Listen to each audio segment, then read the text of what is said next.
کہ الذی خلق الموت والحیات، میں نے موت پہلے بنائی ہے، زندگی، یہ ترتیب دیکھیے بنانے کی. الذی خلق الموت والحیات لیبلوکم ایکم احسن عملا، وہ ذات جس نے موت اور حیات کو پیدا کیا تاکہ پتہ چلے تم میں اچھے عمل کون کرتا ہے. بنانے والے نے بنائی ہی موت پہلے ہے. کبھی ہمارے دیہاتوں میں کوئی بیٹا الگ ہوتا تھا یا ویسے کہیں کسی کا مکان تبدیل کرنے کا ارادہ ہوتا تھا تو گھر کے بڑے بوڑھے ایک لفظ بولتے تھے. اب تو لوگ موت کا لفظ بھی ادا نہیں کرتے، ڈرتے ہیں، خوف کھاتے ہیں. کوئی موت کی بات کرے تو کہتے ہیں اچھی بات کرو. بھئی موت سے زیادہ اچھی بات کون سی ہو سکتی ہے؟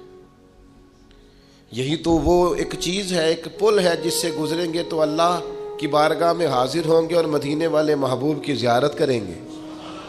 تو آپ کہہ رہے ہیں کہ جناب اچھی بات کریں. پرانے بڑے بوڑھے بزرگ جب کوئی نیا مکان خریدتے تھے یا کسی نئی جگہ شفٹ ہوتے تھے تو کہتے تھے گلی ایسی ہونی چاہیے کہ مرنے والے کی چارپائی تو گزر سکے، جانے والے کی میت تو گزرے. اچھا بھائی مکان تو زندگی کے لیے لیا جا رہا ہے، گھر تو زندگی کے ایام گزارنے کے لیے لیا جا رہا ہے، آپ موت کی بات کر رہے ہیں. تو میرا خیال ہے ان کا فلسفہ اس لیے درست تھا کہ قرآن کہتا ہے الذی خلق الموت والحیات، بنانے والے نے بنائی ہی موت پہلے، یہ پہلے بنائی. اور پھر یہ کہ کوئی بچے گا، پھر یہ کہ کوئی ایسا ذی روح ہے جس میں جان تو آئی ہو موت نہ آئے. کلو نفس ذائقۃ الموت، ہر ذی روح نے، ہر جان نے موت کا ذائقہ چکھنا ہے. باقی زندگی میں ذرا مطلب ڈیوٹی اس طرح کی کرے، ذائقہ ہی ہوتا ہے، کڑوا بھی ہوتا ہے اور میٹھا بھی ہوتا ہے، پسندیدہ بھی ہوتا ہے اور ناپسندیدہ بھی ہوتا ہے. ذائقہ نہایت شاندار بھی ہوتا ہے، ہاں نہایت شاندار بھی ہوتا ہے اور نہایت بد مزہ بھی ہوتا ہے ذائقہ. تو موت کا ذائقہ بھی بلا مثال و بلا تشبیہ کچھ لوگوں پر بڑا کڑوا ہے. حضرت سعد بن ربیع جیسے لوگ بھی ہیں، جنگ احد میں کچھ ایسے صحابہ بھی ہیں جنہوں نے اپنے زخمی وجود کو گھسیٹا ہے اور لا کر اپنے سروں کو حضور کے مقدس قدموں پہ رکھا ہے. نجم کی اے خدا آرزو ہے یہی اور عاشق زار کی آبرو ہے یہی، موت کے وقت سر ان کے قدموں میں ہو، دید ہوتی رہے، دم نکلتا رہے. یہ بھی موت ہے این بالکل حضور علیہ السلام کی بارگاہ میں، حضور کے سامنے بالکل. تو بھائی یہ ذائقہ ہے، موت ایک ذائقہ، اس ذائقے کو چکھنا ہے. تو جو ذائقہ دنیا میں جس طرح کے اعمال کریں گے آخر میں ذائقہ بھی اسی طرح کا نصیب ہو جائے گا. پھر ایک بات اور ہمیشہ ذہن میں رہے کہ موت کا وقت مقرر ہے. حضرت مولا علی شیر خدا رضی اللہ تعالیٰ عنہ سے کسی نے کہا کہ آپ اپنے ساتھ کچھ گن مین کیوں نہیں رکھتے؟ اچھا یہ بھی سن لیجئے، گن مین رکھنا کوئی ناجائز نہیں. ایسی باتیں سن کے بعض لوگوں پر تنقید بھی کر رہے ہوتے ہیں. صحابہ نے خود تلواریں لے کے حضور کے خیمہ نور کا پہرا دیا ہے. یعنی کچھ چیزیں ایسی ہیں جن کو ہم نا توکل کی اصل حقیقت کو ہمیں سمجھنا چاہیے. صحابہ نے خود حضور کے جب بہت زیادہ خطرہ بڑھ گیا یہودیوں کی طرف سے تو حضرت مولا علی تلوار لے کر حضور کے خیمے کے باہر بیٹھا کرتے. حضرت سعد بن ابی وقاص نے پہرا دیا. اگر کسی شخص کو کچھ ایسے مسائل ہو تو اس کے لیے یہ ناجائز نہیں. ہاں شوق بعض لوگوں کو بہت ہو گیا ہے کہ میرے ارد گرد گن مین ہو، تو یہ شوق ٹھیک بہرحال نہیں ہے، یہ تصنع ہے، دکھاوا ہے. لیکن حضرت مولا علی شیر خدا نے ایک اور فلسفے میں موت کی حقیقت کو کھول کر بیان کیا.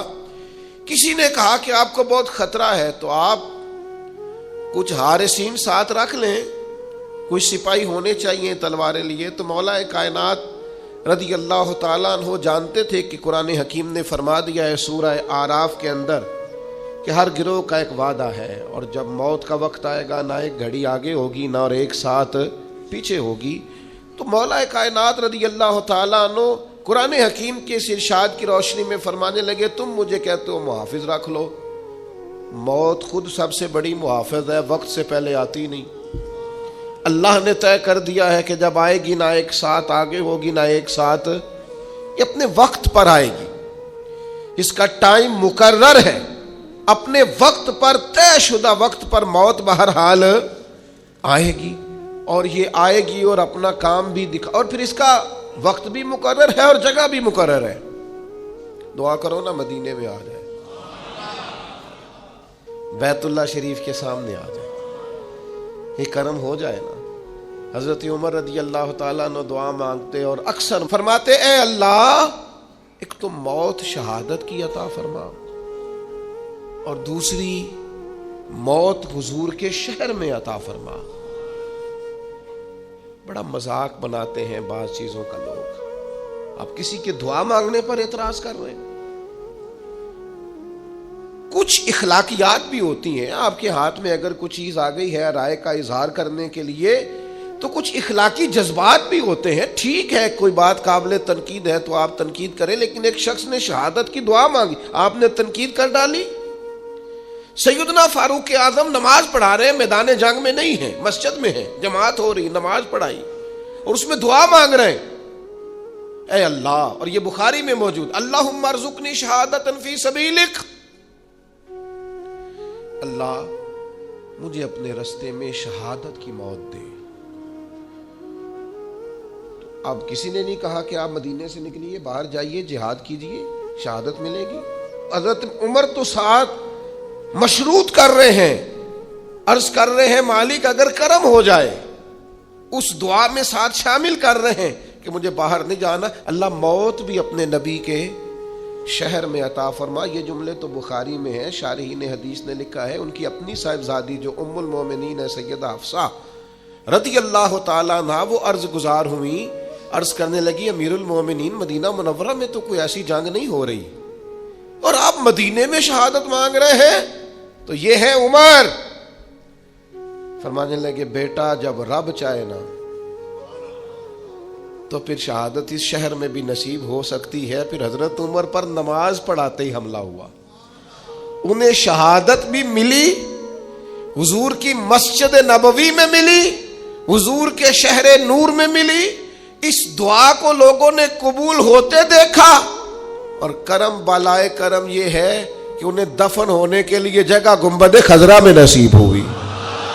یہ کرم بالائے کرم دیکھو، آخری ویلے میریاں اکھیاں راہ تکنا ہے تیرا، تیرا تے سجنا کچھ بھی نہیں جانا، گر جے پا جائیں پھیرا، جے تو سر تے آن کھلووے نا تے چلو پردہ رہ جائے میرا، تے سوکھا نکلے ساوے ظہوری جے ویکھ لواں رخ تیرا۔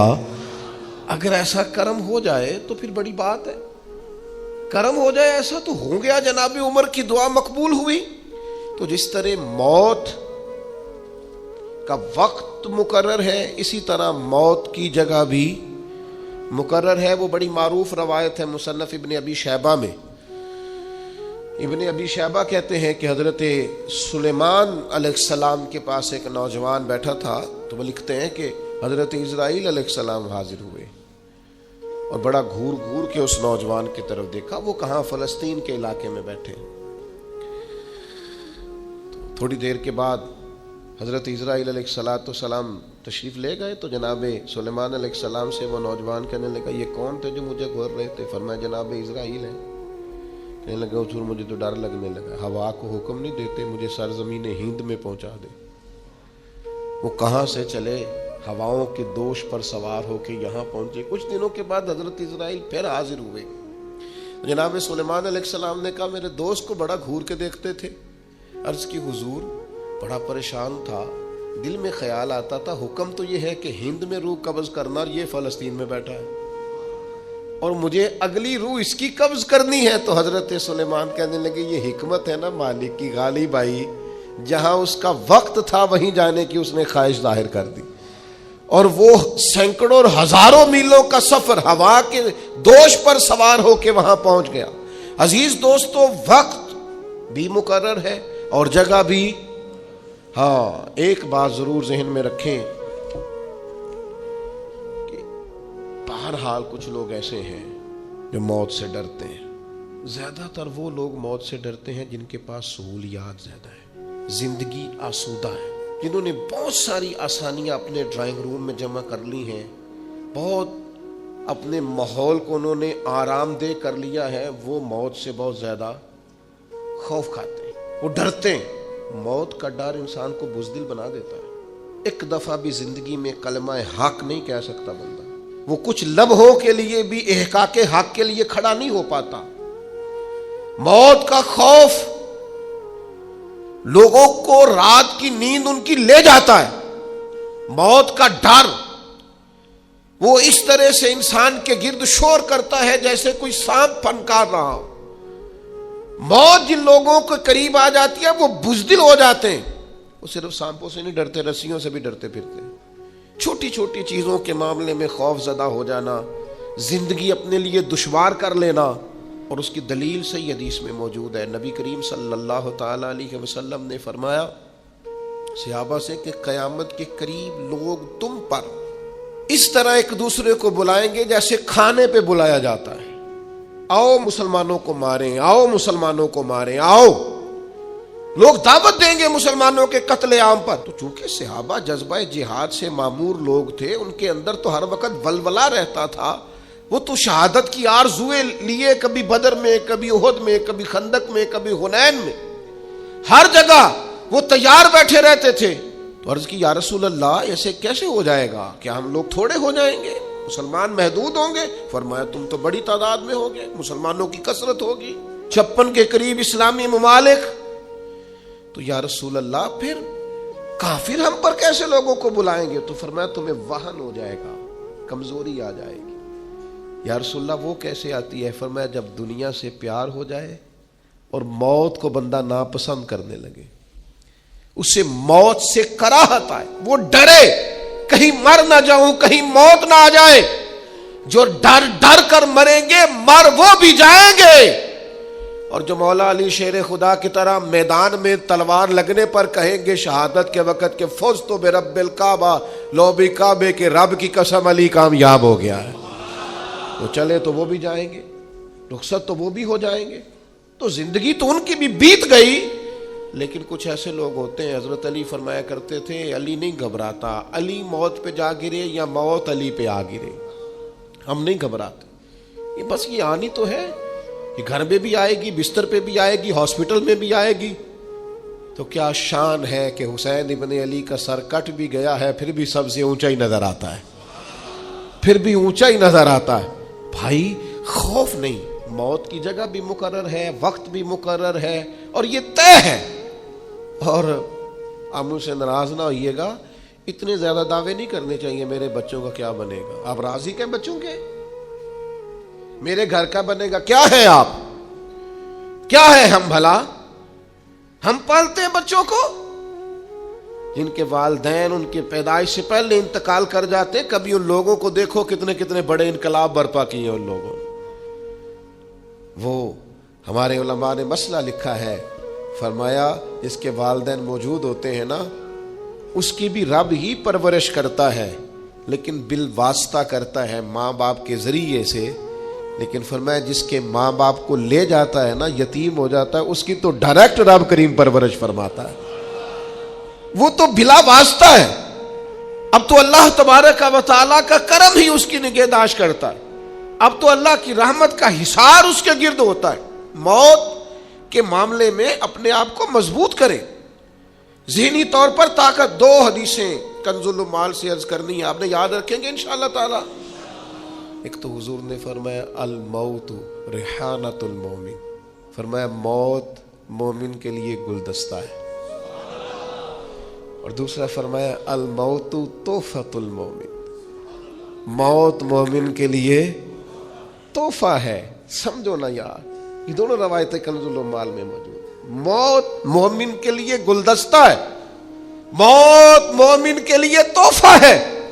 اور بول پڑے درویش، وہ کہنے لگے موت تو ایک پل ہے، پل سے گزریں گے تو مدینے والے محبوب کی زیارت نصیب ہو جائے گی، اللہ کا دیدار نصیب ہوگا، گزریں گے تو۔ یہ ایک پل ہے، آج پھولے نہ سمائیں گے کفن میں آسی، قبر کی رات تو ہے ان سے ملاقات کی رات۔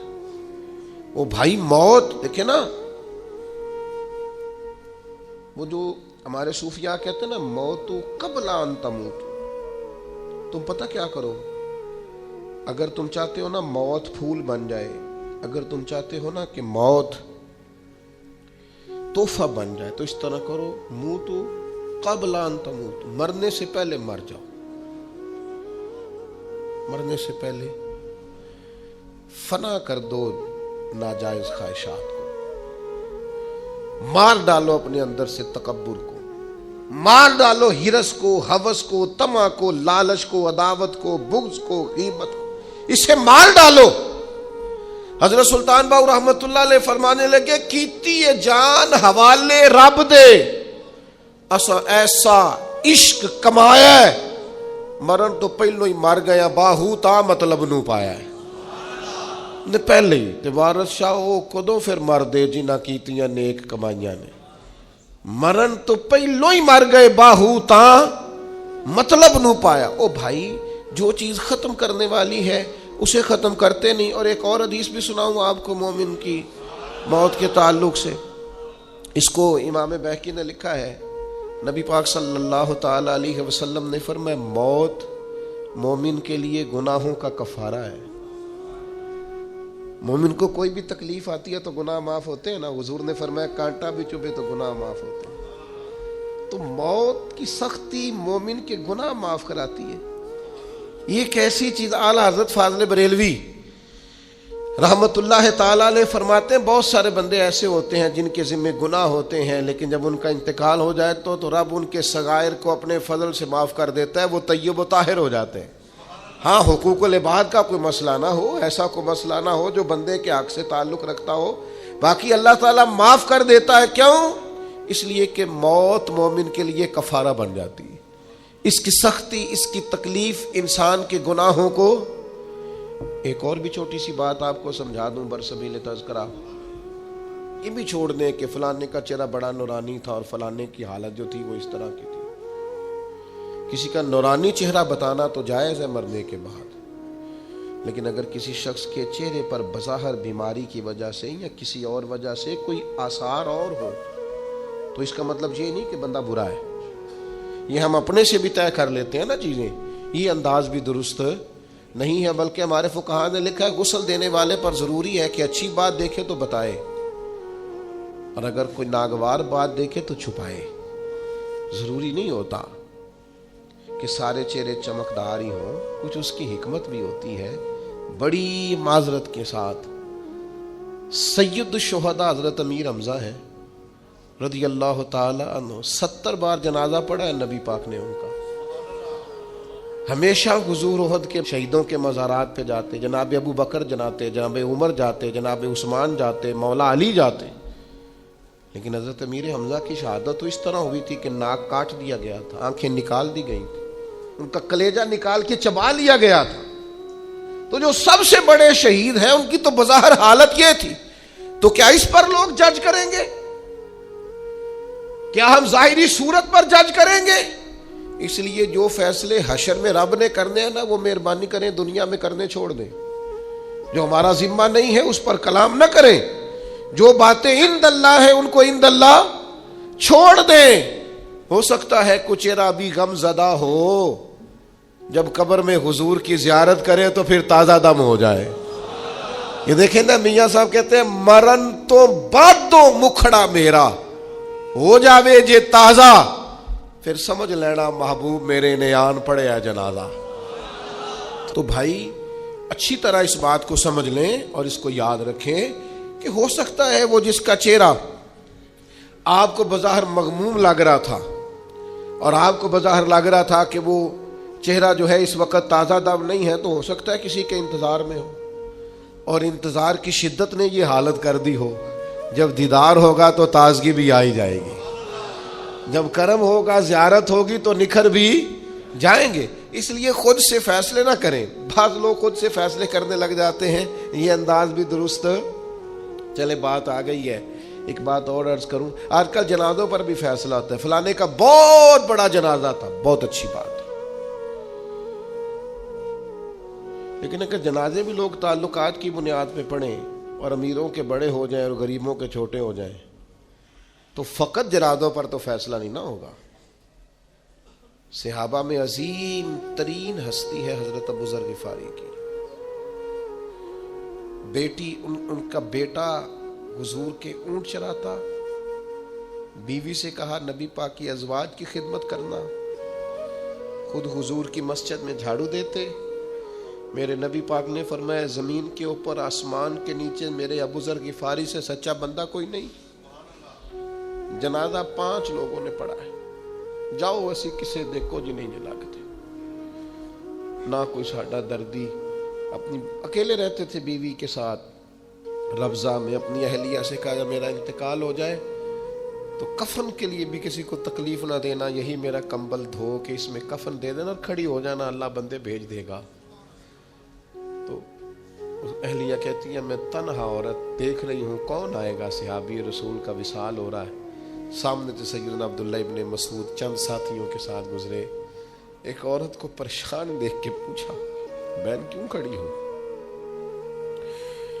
کہنے لگے شخصیت کا انتقال ہو گیا ہے, جنازہ پڑھ دو گے؟ تو عبداللہ ابن مسعود نے کہا کون ہے؟ آگے بڑھ کے دیکھا تو کہا اللہ اکبر اللہ اکبر اللہ اکبر. پھر آگے بڑھ کے حضرت عبداللہ ابن مسعود پیشانی کو چوما اور کہا یار تو وہ ہے جس سے ہمیشہ رسول پاک راضی رہے. 5 لوگوں نے جنازہ پڑھا. غریبوں کے جنازے چھوٹے ہوں تو اس کا مطلب ہے ان کا اعزاز کوئی نہیں نا. جس طرح کسی امیر کی قبر میں مدینے والے محبوب کرم نوازی فرماتے ہیں ہو سکتا ہے غریبوں پر اس سے بڑھ کر مہربانی ہوتی ہو, لہذا مہربانی کریں. جو فیصلے قیامت کو ہونے جا رہے ہیں ان فیصلوں کو دنیا میں طے کرنے کی کبھی بھی کوشش نہ کریں, وہ چھوڑ دیں. انشاءاللہ صبح قیامت کیا چیزیں طے ہوتی. ایک اور بھی گزارش ہے. موت کو میں نے آپ کو بتایا تحفہ بھی کہا گیا, گلدستہ بھی کہا گیا. موت کی سختیاں بھی بیان کی گئی. نبی پاک نے یہ بھی بیان فرمایا کہ لذتوں کو ختم کرنے والی موت کو یاد رکھو.